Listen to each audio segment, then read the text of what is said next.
The King James Bible, the second book of the Chronicles, chapter 32. After these things and the establishment thereof, Sennacherib king of Assyria came and entered into Judah, and encamped against the fenced cities, and thought to win them for himself.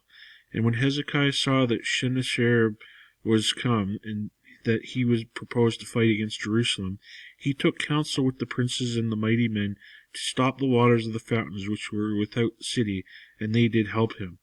So there was gathered much people together, who stopped all the fountains and the brook that ran through the midst of the land, saying, Why should the king of Assyria come and find much water? He also strengthened himself, and built up all the wall that was broken, and raised it up to the towers, and another wall without, and repaired Milo in the city of David, and made darts and shields in abundance. And he set captains of war over the people, and gathered them together to him in a secret of the gate of the city, and spake comfortably to them, saying, Be strong and courageous, be not afraid, nor dismayed for the king of Assyria, nor for all the multitude that is with him, for there be more with us than with him. With him is an arm of flesh, but with us is the Lord our God, to help us and to fight our battles. And the people rested themselves upon the words of Hezekiah king of Judah. After this did Sennacherib king of Assyria send his servants to Jerusalem, but he himself laid siege against Lachish, and all his power with him, unto Hezekiah king of Judah, and unto all Judah that were at Jerusalem, saying, Thus saith Sennacherib king of Assyria, Whereon do ye trust that ye abide in the siege in Jerusalem? Doth not Hezekiah persuade you to give over yourselves to die by famine and by thirst, saying, The Lord our God shall deliver us out of the hand of the king of Assyria?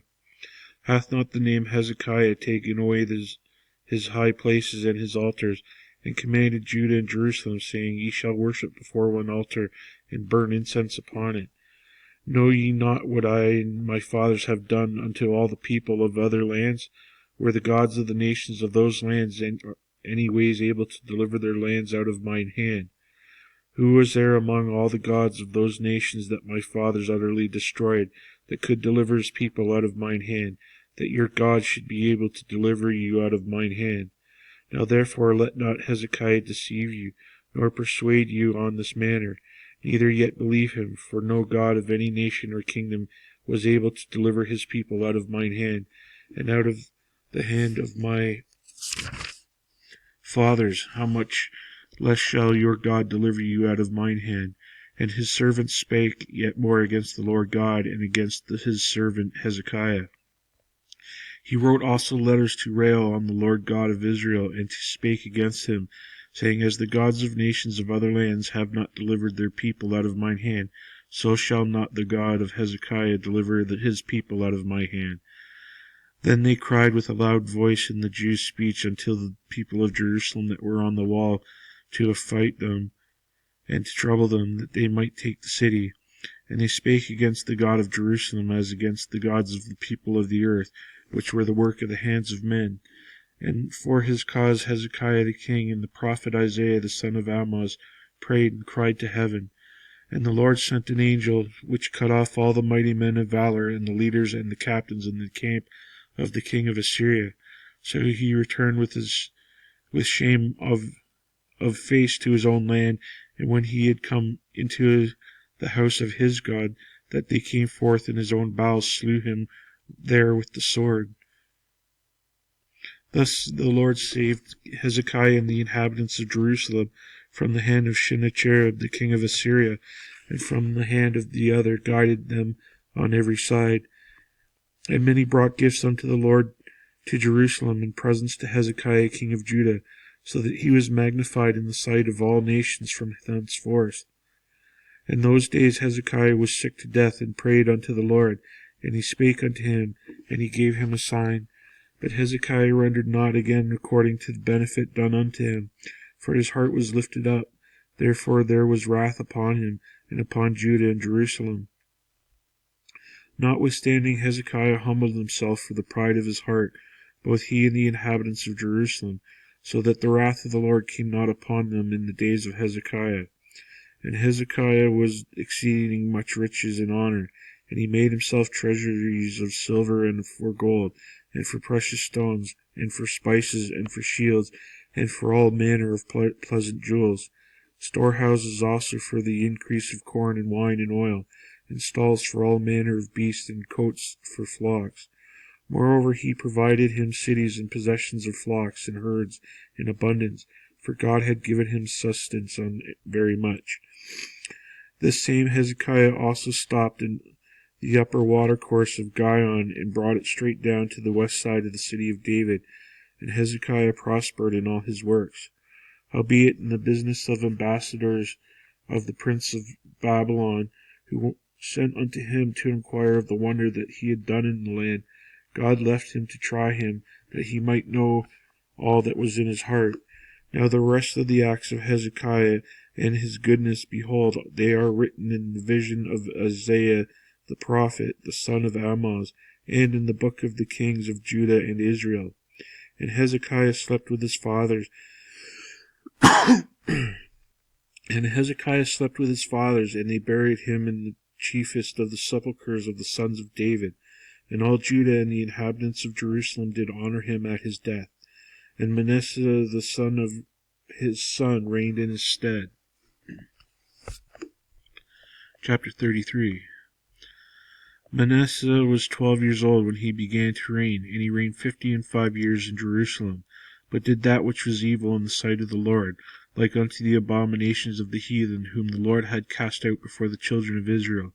For he built again the high places which Hezekiah his father had broken down, and he reared up altars for Baalim, and made groves, and worshipped all the host of heaven, and served them. Also he built altars in the house of the Lord, whereof the Lord had said, In Jerusalem shall my name be forever. And he built altars for all the host of heaven in the two courts of the house of the Lord. And he caused his children to pass through the fire in the valley of the son of Hinnom.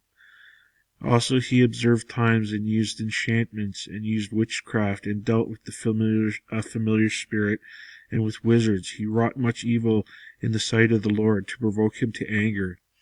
And he set a carved image, the idol which he had made in the house of God, of which God had said to David and to Solomon his son, In this house and in Jerusalem, which I have chosen before all the tribes of Israel, will I put my name forever. Neither will I nor any more remove the foot of Israel from out of the land which I have appointed for your fathers, so that they will take heed to do all that I have commanded them, according to the whole law and the statutes and the ordinances by the hand of Moses.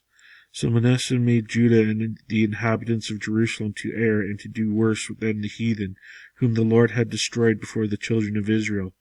And the Lord spake to Manasseh and his people, but they would not hearken. Wherefore the Lord brought upon them the captains of the host of the king of Assyria, which took Manasseh among the thorns, and bound him with fetters, and carried him to Babylon. In which he was in affliction, he besought the Lord his God, and humbled himself greatly before the God of his fathers, and prayed unto him, and he was entreated of him, and heard his supplication, and brought him again to Jerusalem into his kingdom. Then Manasseh knew that the Lord he was God.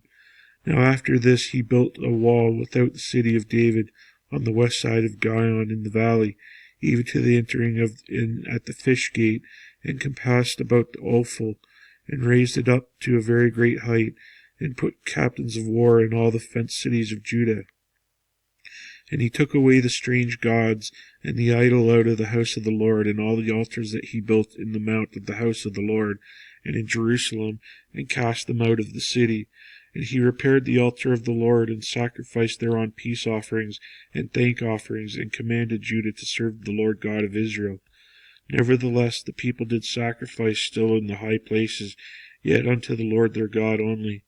Now the rest of the acts of Manasseh, and his prayer unto his God, and the words of the seers that spake to him in the name of the Lord God of Israel, behold, they are written in the book of the kings of Israel.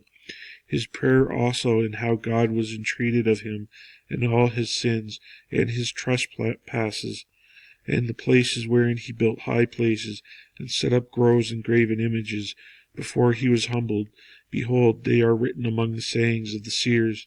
So Manasseh slept with his father, and they buried him in his own house, and Amon his son reigned in his stead.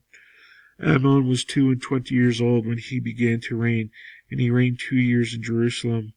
But he did that which was evil in the sight of the Lord, as did Manasseh his father, for Amon sacrificed unto all the carved images which Manasseh his father had made, and served them, and humbled not himself before the Lord, as Manasseh his father had humbled himself. But Amon trespassed more and more, and his servants conspired against him, and slew him in his own house. And the people of the land slew all them that had conspired against King Amon. And the people of the land made Josiah the son of the king. And the people of the land made Josiah his son king in his stead.